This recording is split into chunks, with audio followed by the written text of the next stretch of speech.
통영과 거제에 시간당 30mm가 넘는 집중호우가 쏟아지는 등 경남 곳곳에 많은 비가 내렸습니다. 이번 주도 잦은 장맛비가 예상됩니다. 김해시 산하 도시개발공사 직원들이 과거 음주운전에 적발되고도 적법한 징계를 받지 않았다는 의혹이 제기됐습니다. 시의회에서는 제 식구 감싸기가 아니냐는 지적이 이어졌습니다. 물가가 다 오르고 있지만 쌀값만큼은 유독 하락세입니다. 농촌에서는 창고를 비우기 위해 재고로 쌓여있는 쌀을 헐값에 밀어내기까지 하고 있습니다.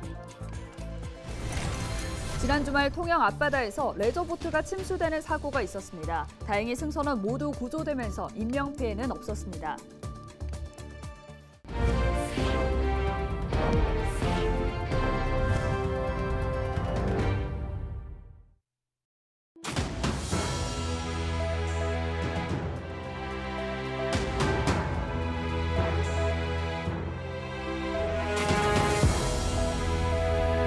여러분 안녕하십니까? 헬로TV 경남뉴스입니다.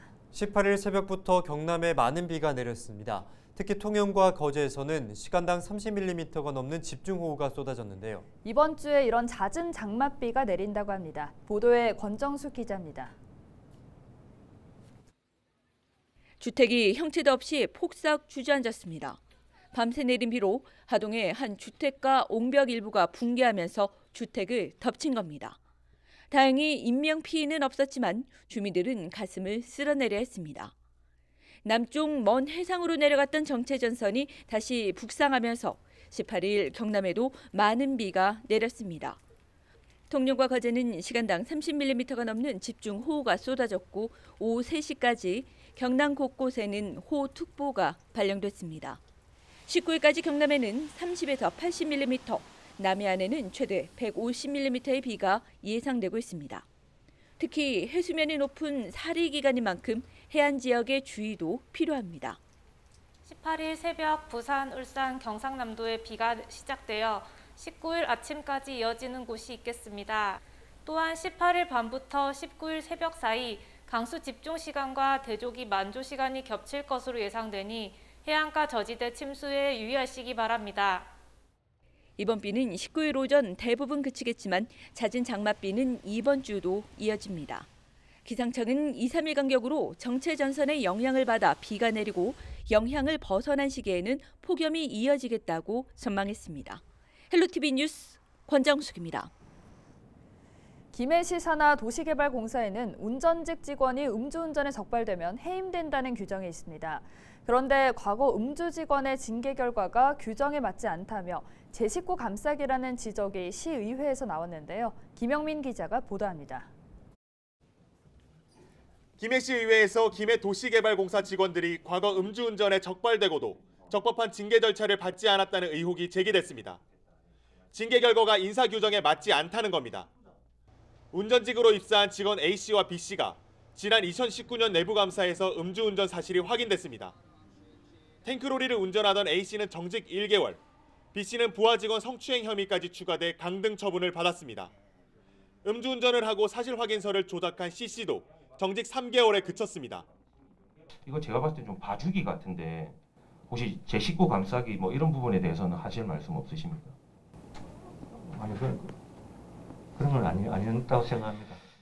김 의원은 인사규정에 운전직 직원이 음주운전에 적발된 경우 해임에 해당하지만 실제 해임된 직원은 한 명도 없다고 지적했습니다. 이어 공문서 변조도 해임에 해당한다고 강조했습니다. 김해시 도시개발공사는 A, B 두 직원 모두 변호사 자문위원회와 노동위원회의 자문을 받아 운전직이 아닌 일반직 기준으로 징계했다고 밝혔습니다. 이어 시 직원은 검찰에서 기소유예 의견이 나와 해고하지 않은 것이라고 전했습니다. 제 식구 감사하기는 저희들은 절대 없고요. 저희들도 상당히 고민도 많이 했었고 일반 직원과 동일하게 징계 수준에 맞게끔 우리 인사규정 징계 기준에 맞게끔 저희들이 조치를 하기 때문에 그 부분은 아닌 것 같습니다. 김해시는 도시개발공사를 대상으로 징계 절차가 적법했는지 조사하겠다고 밝혔습니다. 헬로TV 뉴스 김영민입니다. 요즘 자고 일어나면 물가가 오른다는 말이 있습니다. 그런데 쌀값만큼은 유독 하락세를 이어가고 있습니다. 농촌에서는 창고를 비우기 위해 재고로 쌓여있는 쌀을 헐값에 밀어내기까지 하고 있습니다. 김수정 기자의 보도입니다. 김해에 있는 미국 종합처리장, 쌀을 포장하는 작업이 한창입니다. 올해 가을 걷어들일 햅쌀을 받기 위해 재고로 쌓여있는 쌀을 이른바 밀어내고 있는 겁니다. 가격이 곤두박질 치면서 지금은 빨리 팔아야 조금이라도 건질 수 있습니다. 값도 헐값이라 인건비 같은 가공비는 꿈도 못 꿉니다. 가공 경비에 대한 부분을 생각을 못하고 있는 부분이고, 그 유통업체의 입장을 따라주지 않으면 판매 부분이 상당히 힘든 그런 상황이기 때문에 유통업체에 딸려갈 수 있는 그런 구조가 되어 있는 것. 농민들에게 쌀을 사서 보관하고 가공해서 시중에 판매하는 이 미국 처리장은 경남에 모두 15곳. 10일 기준 재고는 약 3만 톤으로 평년보다 40% 가까이 많습니다. 특히 최근 5년을 살펴봐도 재고가 줄어들었던 적이 단 한 번도 없습니다. 이렇게 재고가 쌓이다 보니 가격은 내리막입니다. 이달 초 기준 산지 쌀값은 4만 5천 원 선으로 45년 만에 가장 큰 하락폭입니다.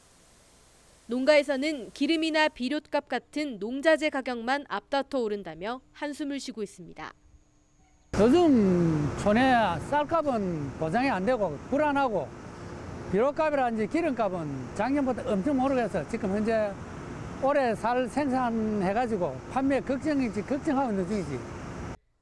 우리나라의 쌀 소비는 줄고 있지만 생산량은 해마다 늘고 있고 올해 역시 과잉 생산이 우려되는 상황. 농가에서는 1년의 노력을 보상받을 수확의 기쁨보다 떨어지는 쌀값을 붙잡을 걱정만 하게 됐습니다. 헬로티비 뉴스 김수정입니다.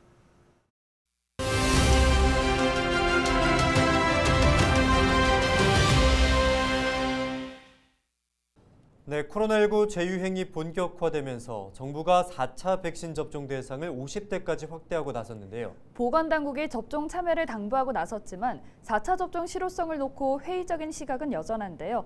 시민들의 생각은 어떨까요? 여론은 지금 김수아 기자입니다. 15일 0시 기준 코로나19 확진자는 3만 8천여 명. 지난주 같은 요일과 비교하면 2배 넘게 늘었습니다. 코로나19 재확산세가 뚜렷해지자 정부는 기존 60대까지 권고했던 4차 접종을 50대까지 확대하기로 했습니다. 18세 이상 기저질환자와 장애인과 노숙인 시설 입소자에게도 4차 접종을 권고할 예정입니다. 재유행에 따른 감염 피해를 최소화하겠다는 건데 실제 50대 시민들의 생각을 들어봤습니다. 자영업자의 한 사람으로서 그러지 않아도 요즘 코로나19가 다시 유행한다는 얘기를 듣고 거리 제한이나 시간 제한 이런 게 있을까 봐 참으로 걱정.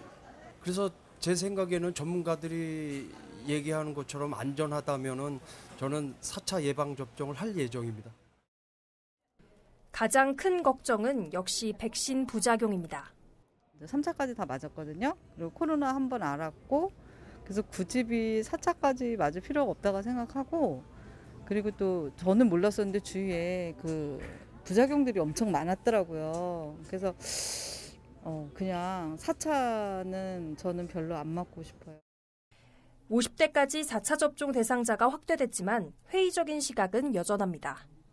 정부는 재유행 상황에서 고위험군의 위중증이나 사망률을 낮추는 가장 효과적인 수단은 예방접종이라고 밝혔지만 기존 접종 대상인 60대 이상 고령층의 4차 접종률은 30%에 머물고 있습니다. 백신 접종에 대한 피로감이나 이상 반응에 대한 우려가 높아지면서 시민들의 생각 역시 엇갈리고 있습니다.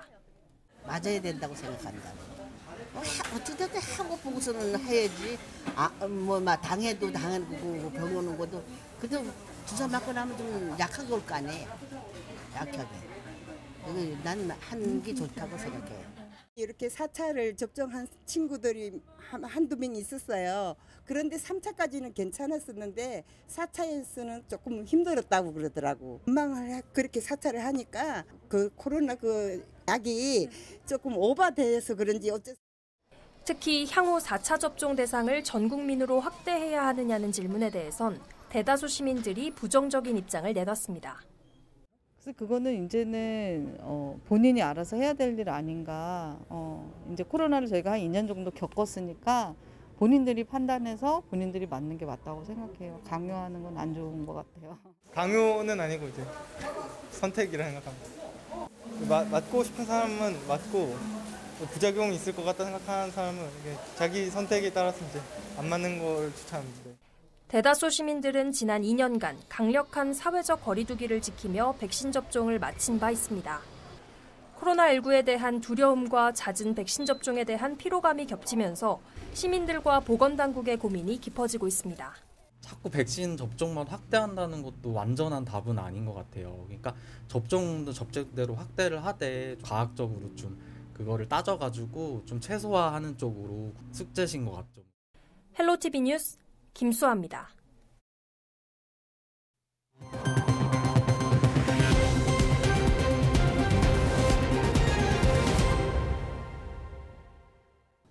통영 앞바다에서 레저보트가 침수돼 해경이 승선원 4명을 구조했습니다. 통영해양경찰서는 지난 17일 낮 12시 40분쯤 통영시 비진도 인근 해상에서 2.99톤짜리 레저보트가 침수됐다는 신고를 받았습니다.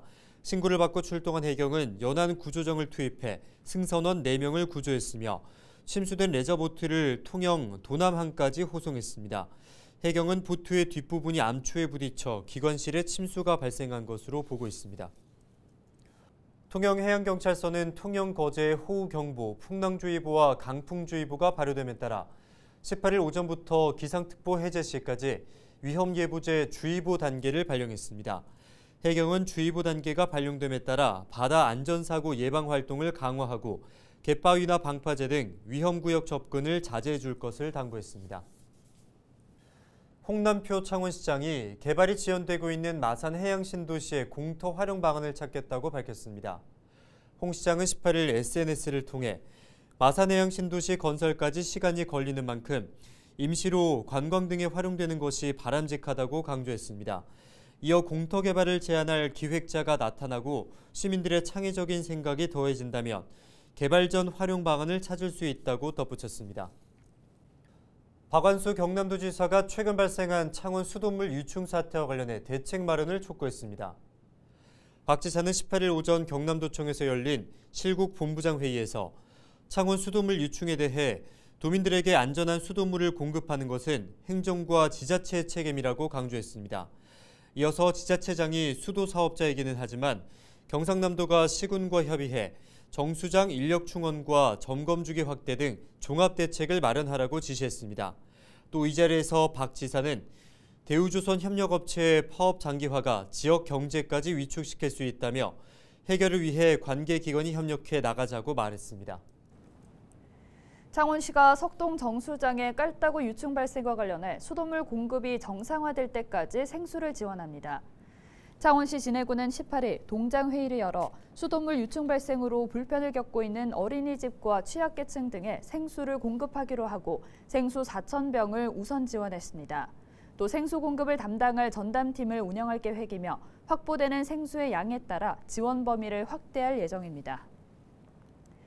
통영시와 고성군에서 발생하는 생활 쓰레기를 소각할 수 있는 광역자원 회수시설이 준공됐습니다.